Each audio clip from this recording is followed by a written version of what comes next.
All right. Well, now that we've got the plot, this is the shortest plot we've ever given, the shortest plot line we've ever given on this episode. I just want to go into Agatha Christie real quick. She was born in 1850 in Torquay, England, western coastal town. So she grew up around like the water and boats and all that. She had a happy childhood. She has a brother and a sister. Her older sister also ended up being a writer, and her sister wrote a number of plays that ended up in the West End. So there was always like this sibling rivalry in a fun way. She was very close with her sister, and a lot of historians have said her sister really encouraged her to write. She was reading. She taught basically. Agatha had taught herself to read a bit, and so did her nanny Oh, against her mother's wishes. Her mother decided by the time they had Agatha, I think Agatha was the middle child or the second child, I forget, but her mom was like, you know what, kids don't need to learn how to read till 8. And then she realized her daughter could read because she was memorizing her favorite books. So she learned how to not read, but looking at the letters. She was memorizing what the words looked like. And her mom was mad at her governess, and her governess was like, sorry, she loves books so much. So then she said, okay, I guess it's time for you to teach her how to actually read and write. And she really got into it. And growing up, she was really cute little thing, and lots of guys liked her. And so growing up in the early, 1910s, OOs and the 10s, her sister is the one who got her into writing because her sister dared her, bet her that she couldn't write a book and that would get oh, published. And so her first book, shoot, and I just had it, hold on. oh God, this is so Uh, similar to the story of how Frankenstein was written. Mary Shelley was challenged by Lord Byron when they were stuck in a country estate house, and there was like terrible cold, freezing, rainy weather, and they were stuck in this house. And so Lord Byron was like, how do we entertain ourselves? Let's have a writing challenge. And he dared everyone, including Mary Shelley, to write a horror story, to write something that was really scary and really creepy. So again, a woman challenged to write something, and boy does she deliver. This is how this is how we have Frankenstein today. Because someone like told a chick you can't do this or try exactly. and do And this. that was the technically the first science fiction novel. And then yes, now with Agatha, and I kept forgetting if I saying her, she's born in 1890. So if I messed up the year before, I knew in my head. But yeah, 1890. And by the way, her father died in 1901. So then the family like lost a lot of the money. They had to downsize. But again, she enjoyed school. Her mom could still afford to send her off to Paris. So she was to Whoa. be like trained in all the things, but especially in her education. And it was, yeah, her book that came out in 1920. What else? A Mysterious Affair at Styles was her first one, and that is also where she came up with the character Hercule Poirot, who is in many of her other books. So the book was published. It did really well, and so her writing career really took off in the 1920s. But I do want to bring up one other thing, during that really influenced her writing and the whole mysteries and crime and murders, is that when she was a young woman in the teens into early 20s during the First World War, obviously women had to get jobs, right? So she worked at a pharmaceutical school or pharmacy. And so she was trained in poisons and so Oh, medicines, but also poisons. And so that's yes. where she got a lot of ideas for some of her books of poisons being used. So she did have a working knowledge of how a lot of these things used, which was great. She was still during World War One, dating around. She had this one love, and he said, "Will you marry me when I get back from war?" And he goes, "If you're still interested in me when I get back, let's get married." And so she said, "Okay." But unfortunately, while he was gone, she met what was it? 1913, she met Archie Christie, and he was part of the Royal Flying Corps. So he was a pilot, which was sexy, and he was a hottie. Her mom was not crazy about Agatha seeing this guy because she could tell he might have been a bit of a player, a playboy, but Agatha was like, nope, this is it. So 3 months after they met, Archie proposed marriage. Agatha accepted. They were married on Christmas Eve in 1914 in Bristol, and then he was shipped off. So luckily he did come back from the war. He came back, they had their lives. She was writing, and then she had her only child, Rosalind, in August of 1919. And, Archie left the Air Force and started a job in the financial sector, but she really didn't have a great relationship with her daughter because the husband was becoming more and more distant, obviously, because they've been married, you have a kid, stuff happens, but Archie is definitely a red flag personality. He's the not settled down type, I think, you know, rest in peace, whatever. But Rosalind was a daddy's girl. And so she never really warmed to Agatha, but Agatha also kind of caused this because she saw it as her, even though her kid's a kid, her daughter playing favorites. And since Agatha's husband didn't like her after a while, and then he loved the daughter. So it was almost like Agatha almost felt like her daughter was a rival, which really does suck. And she just was never really a maternal figure. I feel like personally, and this is me after having read about her and watched some videos, she would have been the type where if she was nowadays, she would have been child free by choice, I think. And I think she probably would have been better off and happier. Yeah. And obviously, it would have been easier for her to divorce Archie sooner than she did. But TLDR, of course, the marriage goes on because back in that day, you did not get divorced. There, you had to prove, you had to have a reason in court why you wanted the divorce. Usually, it was because of Adultery? adultery was the biggest one. Well, when you Yep. have adultery, for proof, you have to show up with your mistress, or your mister, whatever. And you'll also see this if anyone has watched the most recent Downton Abbey movie, the final one, and no spoilers, it's in the previews, but Lady Mary, and this is the same time period. So this is taking place, this scene with like Lady Mary getting kicked out of a party, because during the party they found out that her husband filed for divorce. And they kick her out of the party. This was 1930s that scene took place in Downton Abbey. So we're still talking about the same time period, right? So 1926, So Agatha's mom passes away. Agatha Uh-huh. Christie got her divorce in 1928. So But, very close. oh yes, Yeah. very close, right? But so 1926, her mother, who she was incredibly close to, which it's surprising. That's why I was surprised that she wasn't more close to her daughter. But anyway, her mom passed away. And especially after her dad died at 11, she and her mom were like this. And that's another reason why she really was hesitant to like allow Agatha to get married, because she knew that Agatha would move out of the house. And so finally Agatha, had met Archie. Anyway, going back to 1926. And then in 1926, she finally found out about Archie's mistress, his longtime mistress.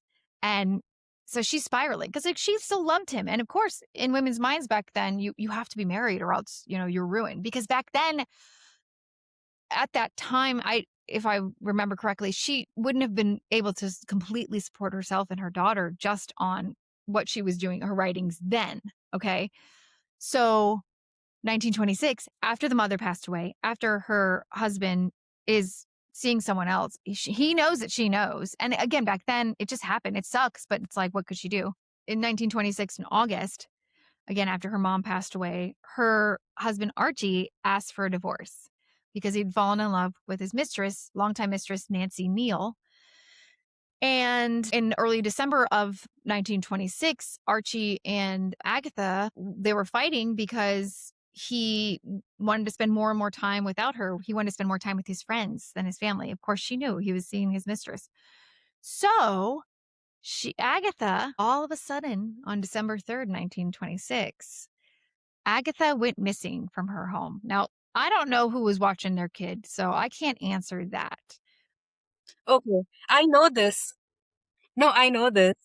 So the night that she disappeared, 3rd of December 1926, she was at home and with her daughter, her husband was not present at home because he was with his friend, and there was actually a governess present. So, what Agatha did was, and see, again over here, talking about motherhood and how one is maternal and how motherhood is looked at. Honestly speaking, I sometimes feel like whenever we are presented with like these perspectives of, successful women not being like interested in motherhood and all of that, I kind of think how much of it is just like bullshittery, because Agatha Christie does not have an involved husband, okay, which means she doesn't have an involved partner, which means she's behaving like a single parent. She's working as well. And so, I mean, I want to understand how much bandwidth would she have to be, cutesy with her daughter, who she has to discipline, who she has to be, I mean, in whose life she has to be there day in and day out, having good moments, having conflicts, having confrontations. And it would be so easy to be that doting father who comes once in a while, buys a lot of presents, and that's why the girl is daddy's girl. Yep. Yeah, that's why the daughter is daddy's girl, because guess what? Parenting is not fun. No, it's So, not. so I just think Yeah. I think Agatha Christie, even if she was an involved parent, she was a single frazzled involved parent. Like she was behaving and working like a single mother. And not in today's generation where we have employment opportunities. 100 years ago, where there were no employment opportunities. And being divorced was social. That was what kept people, that was what kept women under this whole patriarchal, Mhm. oppression, that you can't get out of it. Because if you get out, you're ostracized. If you get out, you're a pariah. So, yeah, I mean, now combine all of these factors. She also has the pressure. She had a deadline for her next book that was coming out. She's going through all of this at night, sometime between 7 to 10 p.m. She leaves her daughter. She knows the governess is in the house. She takes her car and she just vanishes into the night. Mhm. And she leaves the car a couple of kilometers away. She leaves the car almost at the edge of a low lying cliff. So the police investigators thought that she possibly thought of running the car over the cliff into the water body, lake or river. Yeah, it So was a they thought small, like, kind of initially, body of water. Mhm. yeah, they initially thought she was going to run her car over into the water and like possibly commit. But they found the car empty and like it was just like parked right near that cliff kind of a structure. And then for 11 days, no one had any idea where Agatha Christie is. Like, Yeah. absolutely no idea. Well, Um, though she was spotted in the day after she was missing, it was now known that she was spotted having tea in London and visiting the Harrods department store. But no one thought anything about it because they didn't know she was missing yet because the word hadn't gotten over there. But also, this smart woman pulled a Gone Girl. And if y'all haven't read the book, watch the movie. Fantastic book. Gone Girl by Gillian Flynn. She purposely parked the car not too far from where she knew her husband was shacking up with his mistress that weekend. So it framed him. It because it made it look like he could have set it up to look like it was a, you know what I mean? Because they yeah, immediately thought it was the husband. And so he was under naturally, so much 90% of, scrutiny. I mean, 90% of gender violence is committed by men. Yeah, exactly. And honestly, I wish she would have like taken him down and then miraculously reappeared. But she was spotted at the what is it, the Hydro Hotel, the Swan Hydropathic Hotel in Harrogate in Yorkshire, which is called the Hydro Hotel, and it's still there, the hotel. So she was 184 miles away from north of her home. Of course, she was a bigger name by then, but even more so after this whole scandal and this mystery. So she comes back and the doctors diagnosed her with an unquestionable, genuine loss of memory, and her husband went to the press saying, "Oh yeah, she lost her memory and she ended up there." Well, and so it's so funny because there have been all these different shows that have done what really happened and trying to guess, and it's pretty obvious she couldn't handle it. She ran away. She was just probably deciding like what to do. Do I think she was? No, she knew that she had books in the works. I'm sure she knew that this looked poorly on her husband, and good for it. I mean, he deserved it. So then after this, and so anyway, so she comes home. I mean, things aren't hunky dory, but finally in 1928, she says okay to divorce. And I think it was he to the courthouse, the in front of the judge, he did not bring his actual mistress. He usually men would hire other women of the night who would stand in, obviously for money, pretending to be the mistress because they didn't want to give out the name of their actual mistresses. So he went off and he married his mistress. They stayed married till their deaths. I think they were married for like 30 more years until the new wife passed away. Obviously, I'm sure she was given some kind of stipend and maybe the house, some stuff like that. But she really went all in with her writing career because she realized, okay, I've gotta make money, gotta support my daughter. And I think her and her daughter ended up, especially into the daughter's adulthood, having a better relationship. But yeah, it's really cool. I mean, even like Doctor Who did a whole episode about it. I think it was season 4. Um, and the and I was supposed to watch it too. Hold on. It's the because you guys have to watch it. And it's a good standalone like Doctor Who episode, even if you're the Unicorn and the Wasp. It's season 4, episode 7, and it's the Doctor Who version of what happened to Agatha Christie during that time that she disappeared. And it's I won't give any away. It's funny. Again, you don't have to be a Doctor Who fan, but so that's that. And then, later on down the line, she at the age of 40, she ends up meeting a guy when she's what was it? She liked to go to the Middle East and she liked to go to Egypt. She liked to, I guess, not be part of archaeological digs, but she had friends that were into that. And so she was introduced in February of 1930 to archaeologist Max Malawan, who was about 14 or 15 years her junior.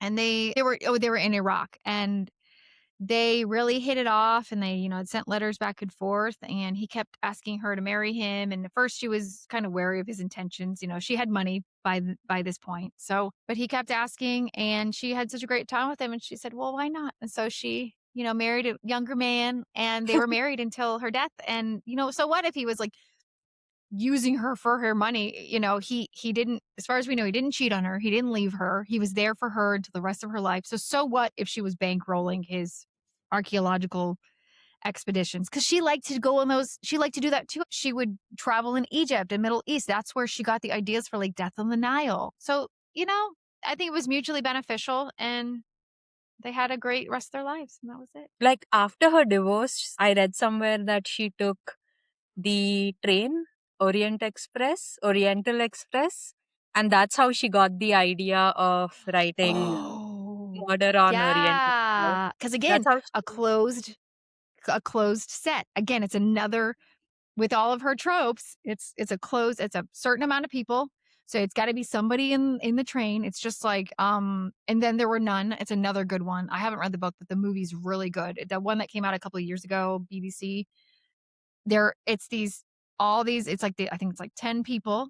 They're not connected to each other. They're invited to this mysterious hotel on this island. And there's nothing else on the island. And they don't know who invited them there or why they're there. And obviously people start dying. And so they got to figure out who did it. But anyway, cool life, cool life. So, I know, such a cool life. And oh, another interesting tidbit, when she ran away and she was found 184 miles north of her home in this hotel in Yorkshire. Under the guest name, she had put the name of her husband's mistress. Like, she did not put her own name as Agatha Christie. in the guest list, she put it as the name of the mistress. What was the name of the mistress? Was it she did that, or she listed a name that was very close to that name. Hold on, let me look it up again. Nancy Neal, Neele. Yeah, so something very similar to Nancy Neal. Like, Yeah, what a weird thing to do. Like, I yeah, mean, I understand. See, 18 months after this incident, she did give an interview to the Daily Mail as to why she disappeared, what happened, and all of that. And she gave, you know what, as juicy as it is to think that, a best-selling murder novelist is trying to frame her husband, trying to frame her cheating husband for her own murder. Like, as juicy and salacious and interesting as this is, I mean, uh-huh. honestly speaking, when she gave this interview, her explanation was that her explanation is tied to something that is so very realistic, which is called mental health, basically. So it is possible that all of this thing that happened wasn't some fantastical story where, these like enticing events are happening, vengeance and justice and intrigue and all of that. I mean, see, that is one explanation, but honestly, like, she clearly told in that interview that she was in a fugue state. Now, technically speaking, a fugue state in as it was defined during the what do you say, during the psychology psychiatry practices that were just developing, actually, basically a fugue state is a way of protecting yourself inside your mind, and you're basically trying to protect your brain is trying to protect yourself from a reality that you find intolerable. So it's not that this mental health condition stopped her from like eating, and it did not stop her natural functions, but maybe something that we would understand as running away because you're under pressure, this just happened at a very heightened state for her. And yeah, look at the pressures. Yeah, divorce, which is social. Your mom Yeah. recently died. You have a daughter to take care of. You have a career to take care of. And damn. So, yeah. I mean, you know what, you guys? Choose what you wish to believe in. Is it a boring explanation, a boring, realistic, and not so interesting explanation as mental health? Or is it the intriguing explanation of framing your cheating husband for your own murder? AKA original, AKA original Gone Girl. Yep, I'm on that team. So, yeah, I hope y'all enjoyed it. I know it's a little shorter than we normally do, but hey, easier to digest. But we're also saving a lot more for the bonus videos, so please check those out as they come along.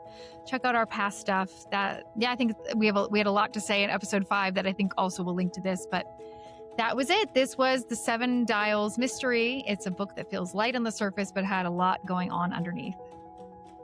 Yeah, exactly. And yes, you go, good old sport governors. This was amazing. In it. Please subscribe.